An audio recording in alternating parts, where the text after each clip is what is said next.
안녕하세요. 셀코TV 시청자 여러분, 이종우입니다. 셀코TV에서 새롭게 시작하는 실버 세대를 위한 재테크 공부 시간 투자는 60부터입니다. 교수님 안녕하십니까? 네, 안녕하십니까? 예. 자, 교수님 60대가 되면서 크게 달라진 점이 있다면 혹시 있으십니까? 네, 제가 올해 만 65세입니다. 예. 그래서 저도 오랜 버핏 보고 꿈이 있구나. 예. 저도 돈 좀 벌어야 되겠구나. 예. 60대부터도 예. 오히려 돈에 대한 관심이 더 많아졌습니다. 예. 저 같은 경우에는 60대가 되면서 점점 일어나는 시간이 빨라진다라는 생각이 듭니다. 그래서 요즘에 제가 토요일이나 일요일 날 잠이 들기 전에 예. 제발 내일은 앞에 3자나 4자가 되는 시간에 좀 일어났으면 좋겠다. 원래 우리 애널리스트 할 때 새벽에 일어났지 예, 않습니까? 그렇죠. 예, 예. 네, 그때부터도 새벽에 일어났었는데요.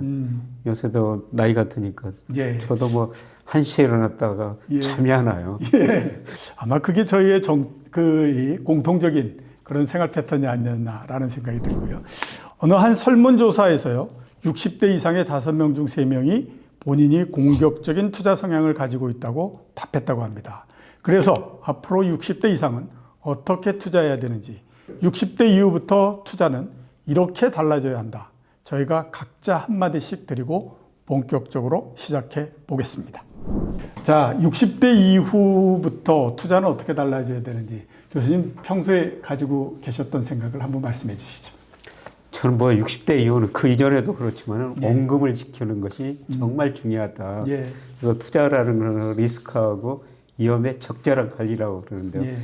리스크, 위험 정말 적절한 관리가 필요한 시기인 것 같습니다. 예.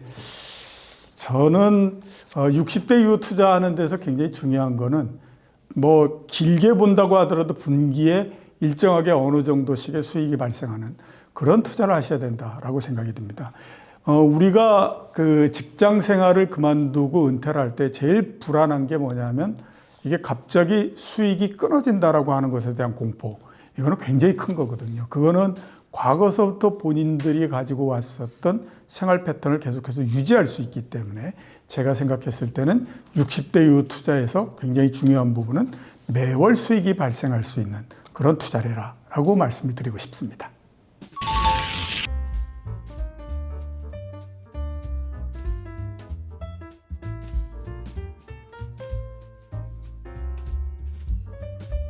그래서 5가지를 선택하라고 그랬는데요. 네, 우선은 저 금이에요. 예. 네, 금이라는 게 오랜 버핏이 알을 낳지 않은 암탉이라고 그랬죠. 채권 사면 이자가 나오고 주식 사면 배당이 나오는데 이 금이라는 건 이자도 배당도 없거든요. 그렇죠. 네, 그런데 세상이라는 게 좋을 때도 있고 어려운 때도 있어요. 그래서 리스크 관리 수단으로서 금은 약간 필요하다. 예. 그래서 저는 1층에 우선 그 금이라고 했는데요. 예. 뭐 우리 센터장님은 예. 뭔가 제가 굉장히 궁금한데요. 예. 저는 1층이 주식입니다. 주식이요? 예. 어떻게 보면 35년 넘는 동안 네. 주식을 가지고 그걸 했었는데 제가 재테크, 그다음에 특히 은퇴 이후에 재테크를 할 때 대원칙은 딱 2가지입니다. 하나는 뭐냐면 절대 원금을 훼손하면 안 된다. 2번째는 일정하게 어느 정도 수익이 발생해야 된다. 이런 부분들이거든요.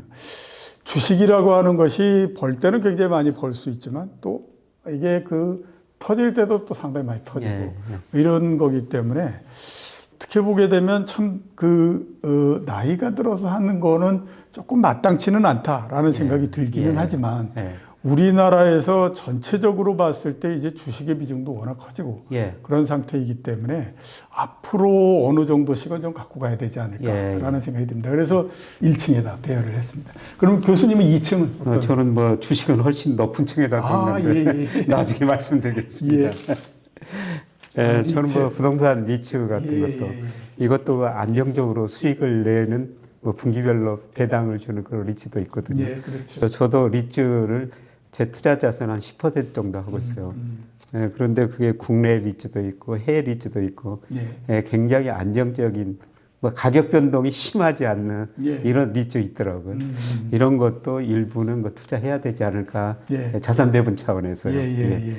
어떻게 2층에다가 뭘 두셨습니까? 예, 2층에다가 저는 해외 채권을 예, 뒀습니다. 예. 해외 채권 뭐 우리가 대부분 접할 수 있는 해외 채권이 뭐 브라질 채권이라든가 이런 거고, 그다음에 이머징 마켓의 채권들을 많이 이걸 하고 있고요. 선진국 채권 같은 경우에는 그렇게 많이들 투자하거나 그러지는 않는 것 같지만 그래도 길이 열려 있고 하거든요. 그래서 채권이라고 하는 것이 일정하게 어느 정도 수익이 발생하기 때문에 그 부분들은 괜찮다라는 생각이 드는데, 해외 채권의 가장 큰 문제는 환 리스크가 계속해서 발생을 하기 때문에 이게 잘못하면 금리로 해가지고 이자 얻은 것보다도 환 리스크, 환이 더 떨어져가지고 더 손해보고 뭐 이러는 경우가 있기는 하지만, 그래도 제가 봤을 때는 앞으로 해외 채권 이런 것들은 전체적으로 본인의 재테크의 안정성 차원에서 좀 가지고 있어야 되는 게 아닌가라는 그렇죠. 생각이 듭니다. 자, 그러면 3층 한번 알아보도록 하죠. 3층 저는 그냥 예금인데요. 예. 뭐 나이가 들수록 원금을 지키는 게 중요하다. 그렇죠. 이 예금이라는 거는 아직까지 우리 은행이 망할 가능성은 좀 낮은 것 같습니다. 최근에 저 금리가 예금 금리가 많이 올랐었거든요. 사실 저같이 그 증권회사 다녔던 사람들은 은행에도 돈 안 넣습니다. 그렇죠. 그런데 저는 작년 9월, 10월에 은행에서 5% 금리를 주더라고요.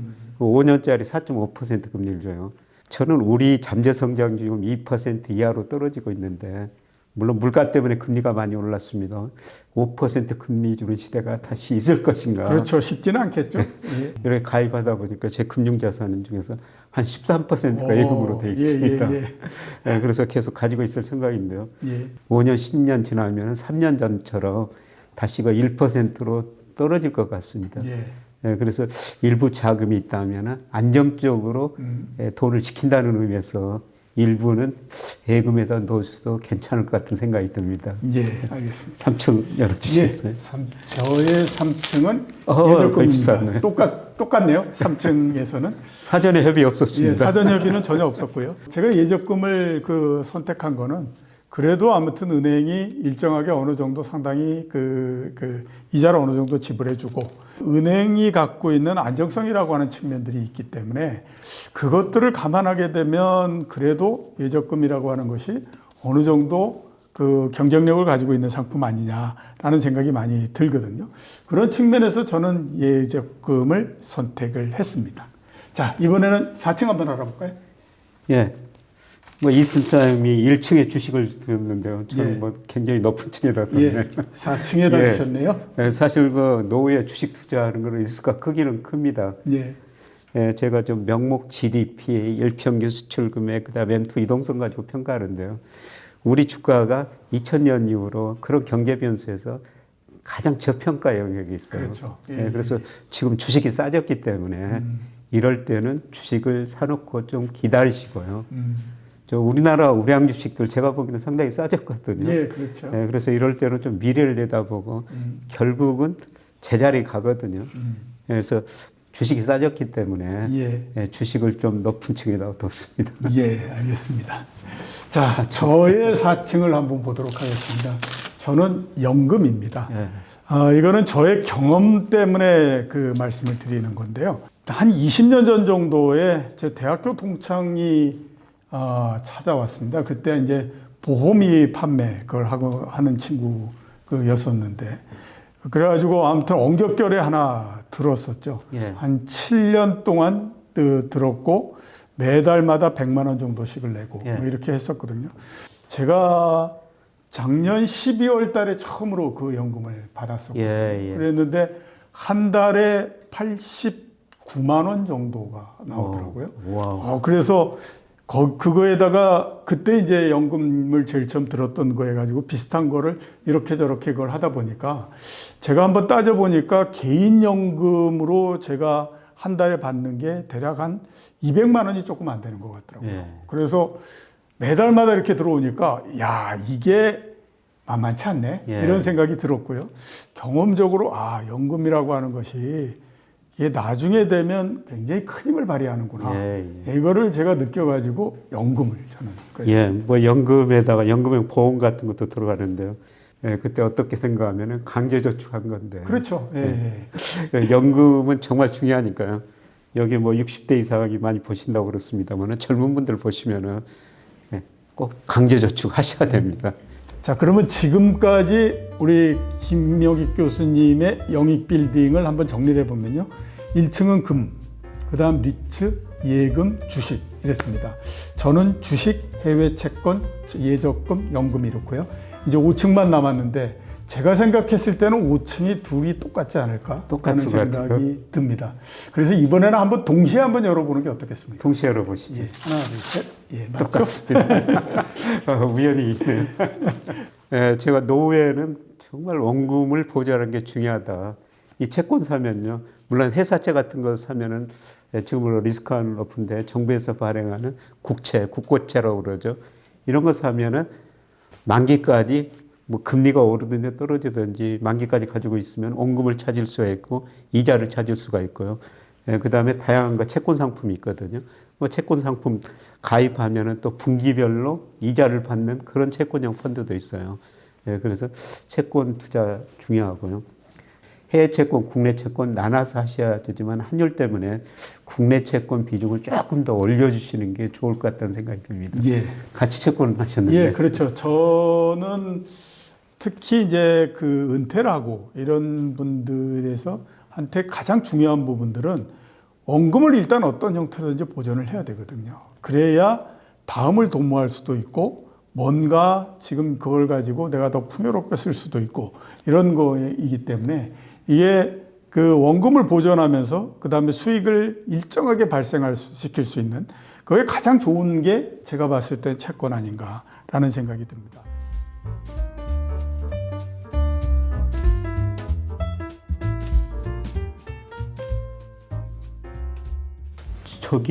여기다가 제가 부동산도 넣고 이 센터에 부동산을 안 넣는데요. 우리 가계 자산 중에서 부동산이 76%예요. 예. 더 이상 늘릴 것도 없습니다. 그렇죠? 예, 예. 예, 그래서 그거는 뭐 팔 수도 없고 더 이상 늘릴 수도 없거든요. 우리가 은퇴 세대들이 거의 집 한 채 가지고 은퇴하는 경우가 많거든요. 그렇죠. 예, 예. 예, 그래서 부동산 비중은 이미 너무 많이 가지고 있으니까 예. 추가로 부동산은 넣을 필요가 없는 것 같습니다. 네, 그렇죠. 제가 생각하기에도 그렇습니다. 이게 부동산, 특히 이제 은퇴 세대에게 부동산이라는 어떤 의미를 가질까라고 한번 생각을 해보면요. 그게 물론 이제 나중에 올라서 굉장히 큰 돈을 만들고 이렇게 할 수도 있지만 은퇴하는 시점에 거의 대부분 보면 그래도 내가 돈을 써야 되는 이 수요는 계속해서 발생을 하고 있는 그런 그 상태입니다. 어떤 재테크를 통해 가지고 일정하게 수익을 발생하고 이러는 형태가 훨씬 더 나은 그런 그 투자이거든요. 그렇기 때문에 은퇴를 하고 나서 내가 부동산을 가지고 아무튼 뭐 인생을 한번 바꿔보겠다라고 얘기하는 거는 그건 조금 좀 맞지 않는 것 같은데 이런 생각이 들거든요. 그래서 저는 제외를 했습니다. 부동산은 현금 흐름이 거의 없는 거 아닙니까? 그렇죠. 가지고 있는 거. 네, 그래서 요새 그 주택연금 제도라고 있는데요. 그게 저는 매우 바람직한 제도라고 생각해요. 네, 특히 50대, 60대 이분들은 자산 중에서 80% 이상이 부동산이거든요. 별로 현금 흐름이 없는 자산이죠. 예. 네, 그런데 그걸 주택연금 받으시면 어떻습니까? 그건 매월 얼마씩 받지 않습니까? 예. 좀 나머지 가지고 이런 채권 주식에 투자하면은 전 앞으로 부동산 수익률보다 더 나으리라고 보고 있습니다. 예. 그래서 그런 주택연금 제도도 적극적으로 활용하시는 게 좋지 않을까 예. 그렇게 생각합니다. 부자가 어떻게 탄생을 했나라는 거를 한번 이렇게 쭉 이 얘기를 듣다 보면 그 안에 꼭 끼는 것이 뭐냐면 부동산입니다. 그러니까 결국에 보면 이제 앞으로 부동산도 다른 투자 수익하고 거의 비슷비슷해지는 형태가 될 거다라고 생각을 하기 때문에 저희가 드린 얘기가 어떻게 도움이 됐나 하는 생각이 상당히 많이 듭니다. 조금이라도 도움이 됐다라고 하게 되면요. 저는 그걸로 굉장히 감사하다라고 말씀을 드리고 싶습니다.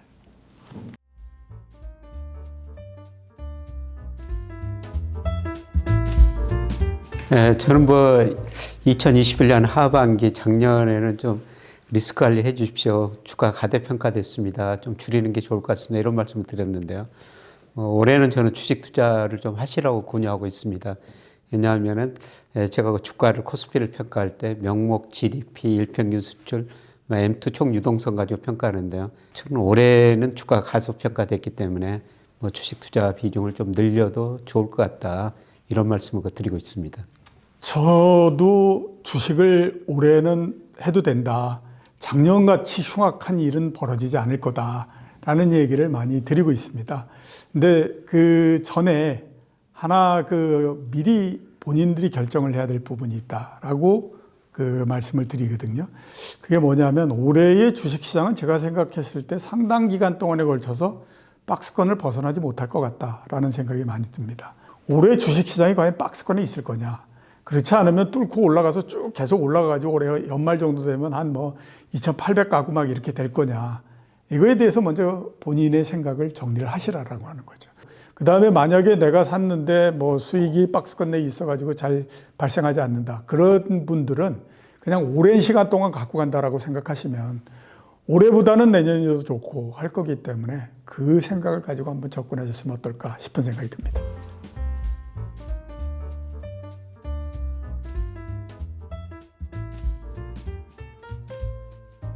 위로도 10% 올라갈 수 있고 밑으로도 한 5% 정도는 떨어질 수가 있다고 보고 있습니다. 그래서 박스권인데요. 그럼 박스권 상단은 어느 시기일 것인가? 이거는 사실 누구도 모르죠. 그러나 오히려 저는 상반기 후반쯤이 아닐까. 그때 가면은 제가 보는 거 경기 선행지수가 아마 2001년 6월을 정점으로 계속 하락하고 있습니다만 또 반등 조짐이 나타날 것 같고요. 오히려 하반기가 좀 조정을 거치지 않을까 그렇게 생각하고 있습니다. 올해는 전체적으로 아무튼 박스권 쭉 이렇게 만들어 가는데 작년 7월 달서부터 주식시장은 그냥 멈춰 있는 형태입니다. 옆으로만 이제 쭉 가고 있는 거거든요. 그러니까 작년 7월 달서부터 왔던 걸로 따져보면 밑은 2200에서 그렇게 크게 내려가는 것 같지 않고 위는 2500을 그렇게 못 올라가는 것 같은데 이런 생각이 들잖아요. 그럼 우선은 아무튼 거기에 충실하면 됩니다. 그래가지고 내려와서 2200 이렇게 되면 한번 사고 그 다음에 2500 가면 한번 팔고 이렇게 하면 되는 거죠.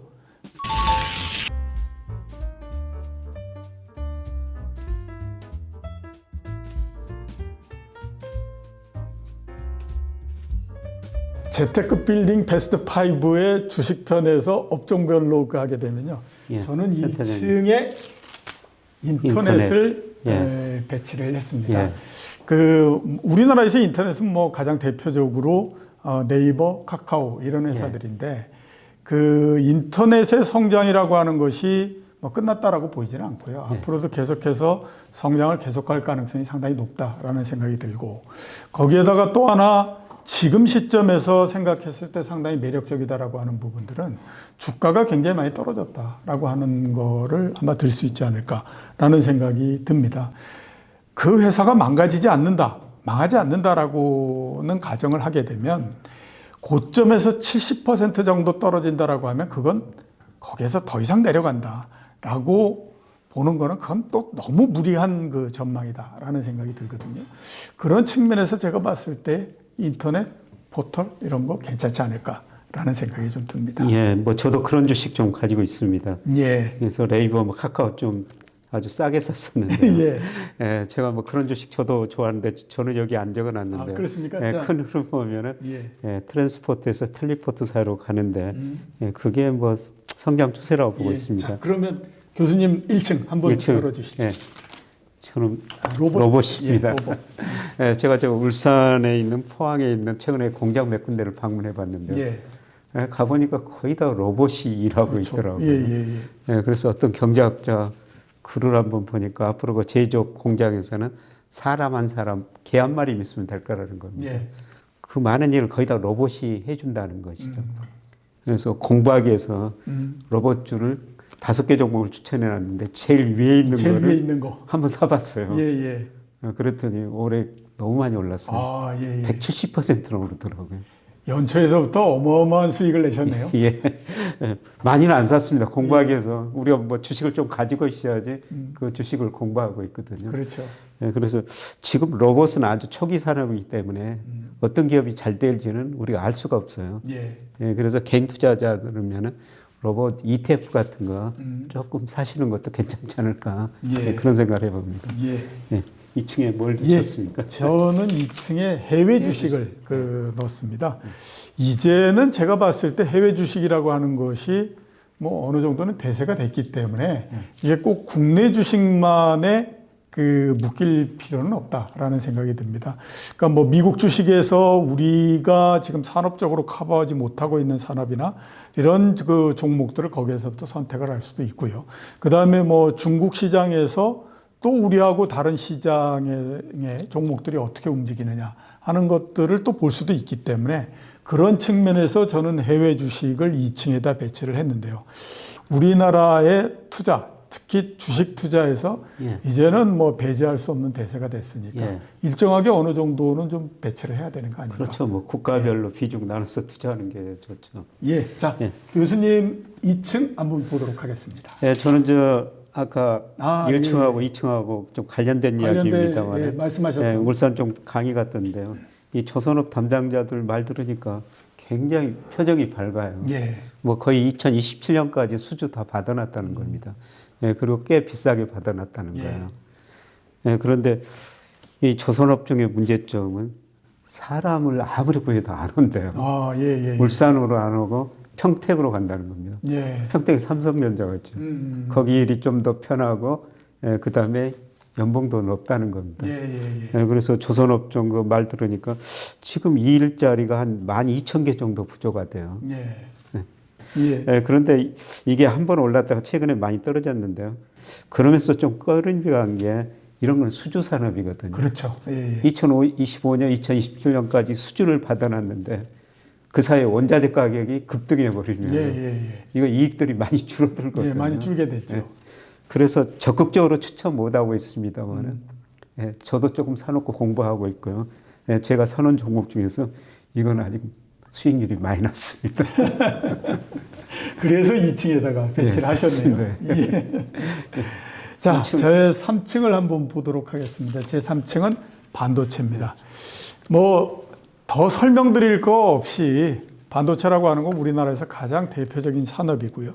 그 다음에 시가총액 면에서도 삼성전자의 시가총액이 뭐 전체 시장 시가총액의 5분의 1을 넘을 정도로 굉장히 큰 업종이기 때문에 반도체라고 하는 것은 우리나라에서 주식을 투자할 때에 배제할 수 없는 대상이다라고 볼 수가 있죠.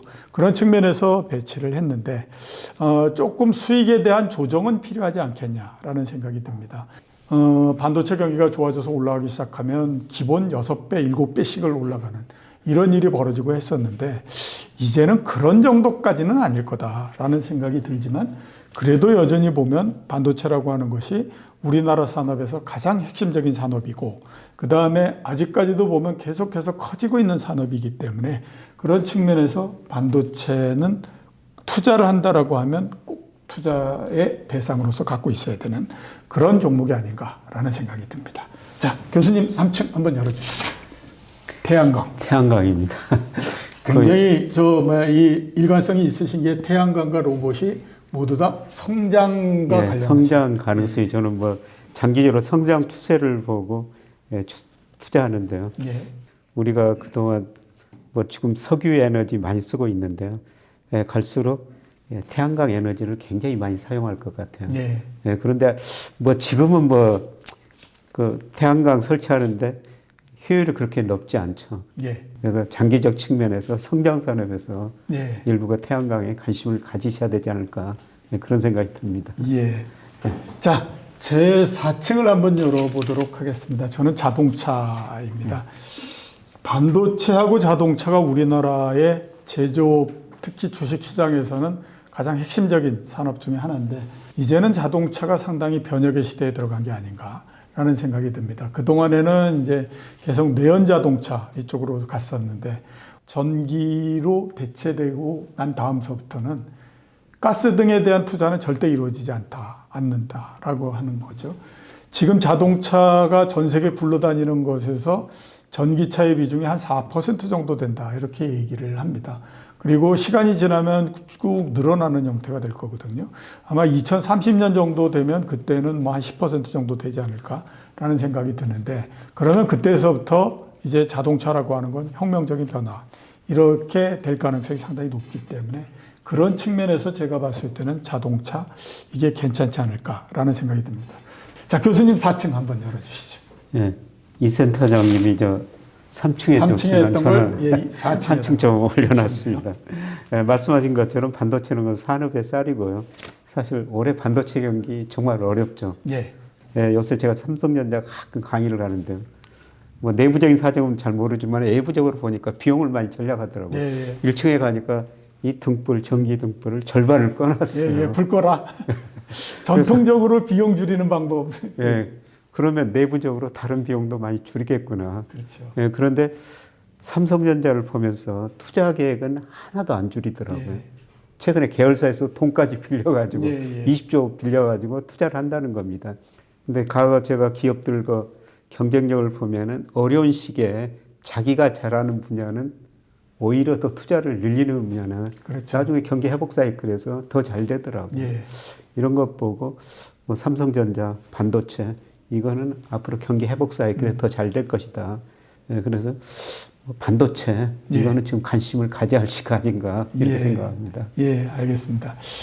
이세당 침이 1층에 인터넷, 해외 주식, 반도체, 자동차. 예.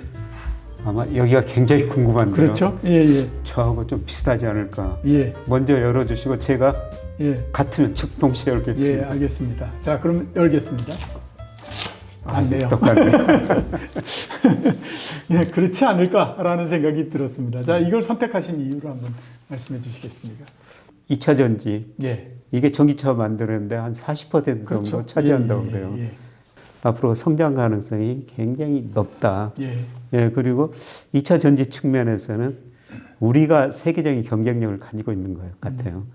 예. 예, 저는 우리가 미국보다 잘한 게 한 3가지 정도 있다고 생각하는데 예. 2차 전지고 특히 반도체 DRAM 분야에서 예, 예. 그 여기는 안 적어놨습니다만은 우리가 오징어 게임 같은 거, 그다음 BTS 같은 거 미국서 상 받고 예. 그 배우들도 뭐 좋은 상 받지 않습니까? 그렇죠. 예, 예, 예. 예, 그러면서 우리가 미국보다 잘한 3가지는 사야 되겠다 그러면서 2차 전지 반도체 뭐 제가 엔터테인먼트는 워낙 가격 변동이 심하니까 안 넣어놨습니다만은 예. 이거는 우리가 세계에서 제일 잘하는 것 같아요. 예. 예, 그래서 예, 저는 장기적으로 성장 추세에 있다고 보고 예. 있습니다. 지금이 어떻게 생각하면 이제 막 시작을 해가지고 쭉 이렇게 올라가는 단계니까 당연히 이런 단계에서는 주가가 과다하게 상승을 하기도 하고 과다하게 또 후퇴를 하기도 하고 이런 게 나오지만 전체적인 트렌드가 계속해서 올라가는 형태가 되기 때문에 트렌드에 편중한다.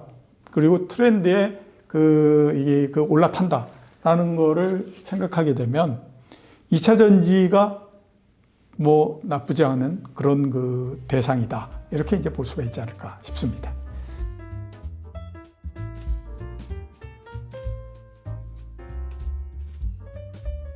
뭐 제일 안정적인 2차 전지 중에서 뭐 LG 에너지 솔루션 이런 것들이 안정적이죠. 예, 그러나 2차 전지는 저희가 정말 중요한 게 소재 산업이거든요. 예, 저는 2차 전지에 들어가는 뭐 양극재, 음극재 여기서 구체적으로 논의할 수가 없습니다만은 예, 그런 거 소재 관련 특별한 기술을 가진 기업들이 예, 굉장히 좋을 것 같습니다. 이미 지금 많이 올랐어요. 많이 올랐는데 앞으로도 뭐 이익을 좀 많이 더 낼 것 같습니다. 안녕하세요. 김경록입니다. 네, 안녕하십니까. 저는 박원갑입니다. 셀코 TV 투자는 60부터라는 걸 통해서 만나 뵙게 되어서 매우 반갑습니다. 저희는요, 은퇴 이후에 안정적인 삶을 꾸려나가는 방법, 여기부터 뭐 대한민국의 부동산 시장 상황까지 여러분한테 조금은 인사이트가 될 수 있는 그런 말씀을 좀 전해드리고 싶어서 나왔습니다. 많이 좀 기대해 주시고요. 예, 지금부터 시작하도록 하겠습니다.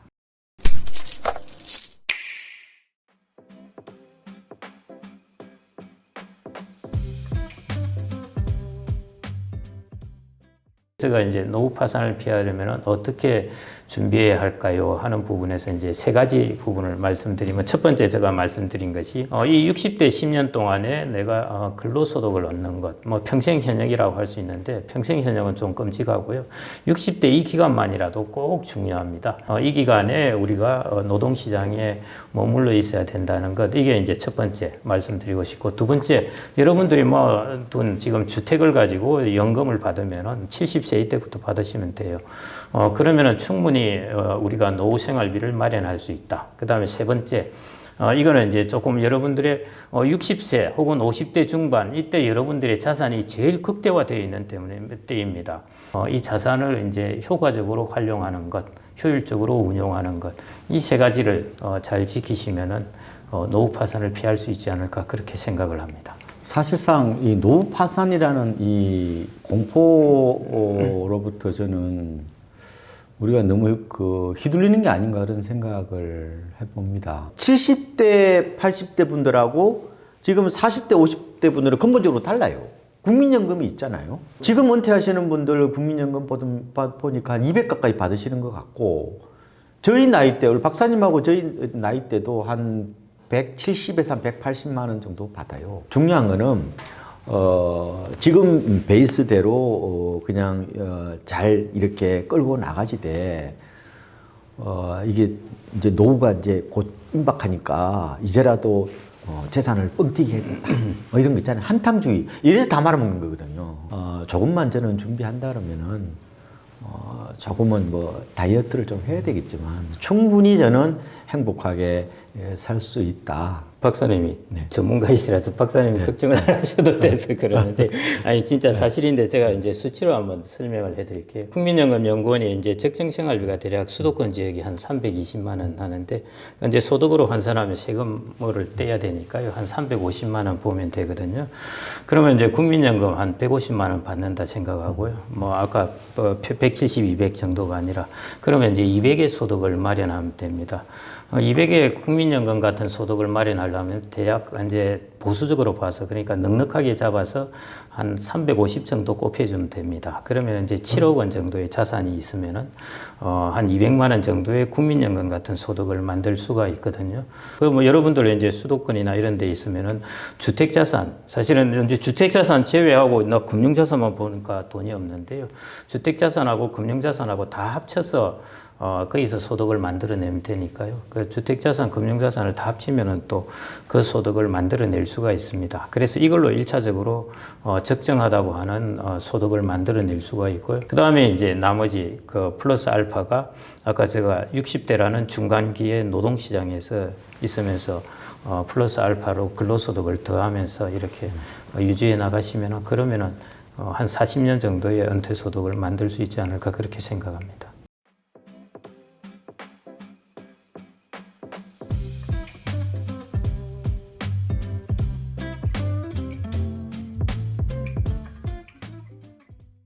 박사님 먼저 좀 실체를 좀 드러내 주시죠. 실체를요?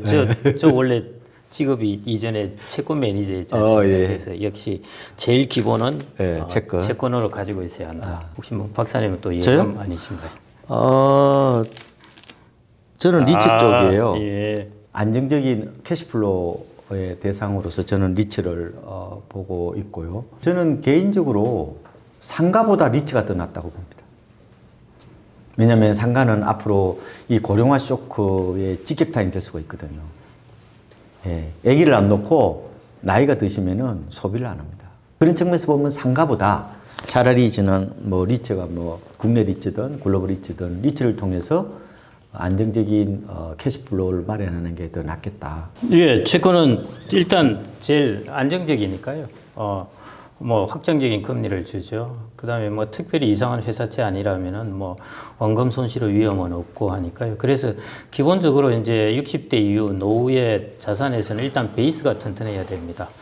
기반이 약하면은 이제 튼튼한 베이스가 있으면 위에서 조금 손실이 나더라도 견딜 수가 있는데요. 이 베이스 자체가 약해지면 안 되는데, 그 채권은 이제 최고의 수비수이긴 한데 가장 단점은 이제 수익률이 낮다는 것이죠. 그래서 그런 면에서 이제 제가 순위는 이쪽에 들어 있는데, 기본적으로 이거는 이제 좀 우리가 깔고 가야 된다. 채권이라는 것은 중간에 이제 팔면은 손실을 볼 수는 있지만은 만기까지 가지고 있으면은 그 수익률이 부도만 안 나면 보장이 되거든요. 그래서 그런 부분에서 이제 채권을 좀 활용을 하시면은 60대 이후는 좋겠다. 이렇게 말씀을 이때 드립니다. 이제 우량 채권이라고 예, 이제 우량 채권, 박사님 예, 말씀하시는 단순은 거고. 예, 꼭 우량 채권을 하셔야 돼요. 제가 먼저 떠들까요? 하셨든 예. 아유. 역시 이제 싸울 일 없네요. 예. 설명을 다 하셔가지고 저는 펀드하고 ETF 이게 약간 주식형 펀드를 얘기하는 것 같아요. 뭐 펀드도 채권도 있고 뭐 여러 가지가 있잖아요. 파생 상품도 많은데 오히려 ETF보다는 펀드를 조금 더 권해드리고 싶어요. 왜냐하면은 이 ETF는 가격의 등락이요. 이걸 볼 수 있어요. 그러면 가격이 출렁거리면은 마음도 불안해집니다. 나이가 들어서는 어떻게 보면은 젊은 사람처럼 일일이 이렇게 대응을 하기가 좀 어려워요. 좀 비용이 더 들어가더라도 직접 이렇게 ETF 사시는 것보다는 저는 오히려 펀드 그냥 넣어놓고 꼬박꼬박 그냥 불입한다든지 이런 전략이 더 낫지 않느냐. 리츠가 캐시플로우 현금 흐름도 좋습니다. 배당 수익률도 4에서 7% 정도 가고요. 그다음에 가격도 오르고 하니까 더없이 좋죠. 근데 리츠는 자기도 모르지만은 레버리지를 합니다. 자기는 예를 들어 돈을 1,000만 원 갖다 넣으면은 1,600만 원어치를 산 거나 마찬가지입니다. 회사가 600만 원을 빌려서 사는 것이거든요. 꼭 600만 원은 아닌데 대략 이제 그 정도 빌린다는 것입니다. 그래서 자기 의사하고 달리 이제 돈을 차입해서 들어가기 때문에 가격 변동이 큽니다. 금리가 오르면 가격이 뚝 떨어지고 그래서 이제 채권 위에 리츠가 캐시플로우나 뭐 가격 상승이나 미드필더로서는 뭐 최고의 상품인데도 불구하고 그런 부분을 조금 관리를 하시면서 투자를 하면 좋지 않을까 했어요. 사실은 이거 좀 더 올리고 싶었는데 다른 것들도 있고 해서 다른 좋은 상품도 있습니다. 그래서 이쯤에 해놨습니다. 알겠습니다. 그럼 이번에 제가 한번 예, 먼저 한번 해보시죠. 해볼까요? 저는 장기적으로 보면은 달러 자산은 일정 부분 보유하는 게 필요한 것 같습니다. 우리나라 이제 부동산이나 뭐 주식 같은 건 원화 자산이잖아요. 그래서 일단 해지용으로 달러는 일정 부분 좀 가져가야 된다는 사실을 이번에 제가 달러 많이 오르는 걸 보고 좀 체감을 했고요. 우리나라는 기본적으로 돛담배 경제에 가깝습니다. 굉장히 수출 갖고 먹고 사는 나라이기 때문에 대외 충격에 굉장히 취약한 구조예요. 우리나라 경제 자체가. 포트폴리오 차원에서 너무 원화 자산에 몰빵하지 마시고 조금은 분산한다는 그런 측면에서 달러는 좀 필요하겠다 이런 말씀을 드리고 싶습니다. 제가 이제 세 번째는 역시 이제 리츠보다는 시장이 훨씬 넓고 풍성합니다. 주식을 종목으로 투자하는 것도 있지만은 주식을 패키지로 투자하는 이런 ETF를 활용하시면 좋은 거죠. 아까처럼 바이오라든지 배터리라든지 칩스 이런 것들이 ETF를 통해서 이제 여러분들이 투자하실 수도 있습니다. ETF 속에 있는 기업이 있다면은 하나가 망하면은 자기가 가진 다른 기업이 이 시장을 가져가게 되기 때문에 결국 시장이 성장하게 됩니다. 주식 시장은 뭐 어마어마하게 시장이 여러분들이 유동성도 좋을 뿐만 아니라 다양한 프로파일을 가진 시장이 주식이 이 안에 들어가 있습니다. 그래서 제가 그 위에 여러분들이 역시 60대부터라고 하더라도 재테크 부분에서 그래도 빼놓을 수 없는 것이 주식이나 주식의 패키지인 ETF 이쪽이 빼놓을 수 없는 그 부분이라고 보아지고요. 가급적이 여러분들의 포지션의 절반 정도는 글로벌 해외 주식을 가지고 계십시오. 그게 달러하고 결국 일맥상통하는 것인데요. 여러분들이 미국 주식을 갖게 되면은 미국의 애플이라는 주식을 가질 뿐만 아니라 달러도 같이 갖게 됩니다. 그래서 1, 2, 3 이게 한마디로 3인방입니다. 여러분들 3인방이고요. 이게 이제 제일 기초를 형성하고 그 다음에 이제 4층, 5층에는 이걸 여러분들이 다른 금융 상품 형태로 이제 가져가는 것입니다. 그게 이제 여러분들의 재테크, 60대 재테크의 자산의 포트폴리오를 일종의 묶음을 가져가는 기본 컨셉이라고 보시면 될 것 같습니다. 근데 지금 환율이 너무 높아서 환해지 하는 게 더 낫지 않을까요? 그럼 뭐 환에 대해서는 장기적으로 환율이 지금 1,300, 한 1,300원이 역사적으로 하나요? 엄청 예. 높은 수준인데 예. 전반적으로 약간 달러 자산을 가져가는 것은 맞는데 그 시점이 지금인가 부분에 대해서는 조금은 보셔야 될 것 같고 물론 박사님 말씀하신 것 장기적으로 보면은 원화 가치는 저는 떨어질 수밖에 없다고 봐요. 그래서 이제 그 관련돼서 제가 말씀드리면 달러가 이제 비싸지 않느냐 그거인데요. 달러 하나만 사면 오히려 더 위험에 노출되죠. 지금 상황에서는. 그런데 여러분들이 이제 달러와 미국 주식을 결합해서 사시면은 이 두 개가 해지가 됩니다. 해지가 돼가지고 서로 반대 방향으로 약간씩 움직이기 때문에 오히려 달러를 비싸게 샀다 이런 경우가 있으면은 미국의 주식이나 이런 데서 이제 좀 유리할 수도 있고 이런 경향을 이제 서로 보이게 되기 때문에 저는 1,200원대는 뭐 미국 주식하고 결합되면 걱정할 필요는 없을 것 같은데 뭐 저도 1,300원대는 잘 모르겠습니다. 저는 장기적으로 그냥 가지고 있으니까요. 아니, 네. 박사님 은행에 계시니까 네. 예금을 들고 계시겠죠. 당연하죠. 네. 인간이 이 심리적 안정을 유지하는데 가장 중요한 게 어떻게 보면은 자산의 어떤 변동성에 노출이 안 되도록 하는 거예요. 그러니까 채권이나 아까 말씀드린 리츠나 주식이나 달러나 다 이렇게 출렁이는 어떻게 보면은 자산이기 때문에 이 굉장히 마음의 동요가 심하게 오는 경우가 많아요. 그래서 나이가 들수록 훨씬 더 안정 중심의 고정 어떤 금리 중심의 포트폴리오를 저는 짜야 된다고 봅니다. 그런 측면에서 제가 예적금을 넣은 거고요. 은행에 다녀서 예적금이다 절대 그건 아닙니다.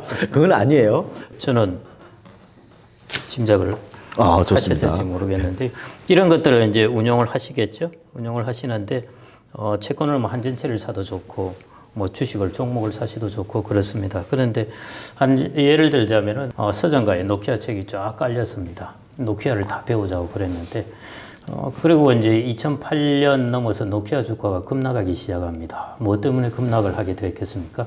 애플이 들어오기 시작한 겁니다. 애플의 스마트폰이 나오면서 노키아는 급락하기 시작했는데 고점 대비해서 95% 가격이 떨어집니다.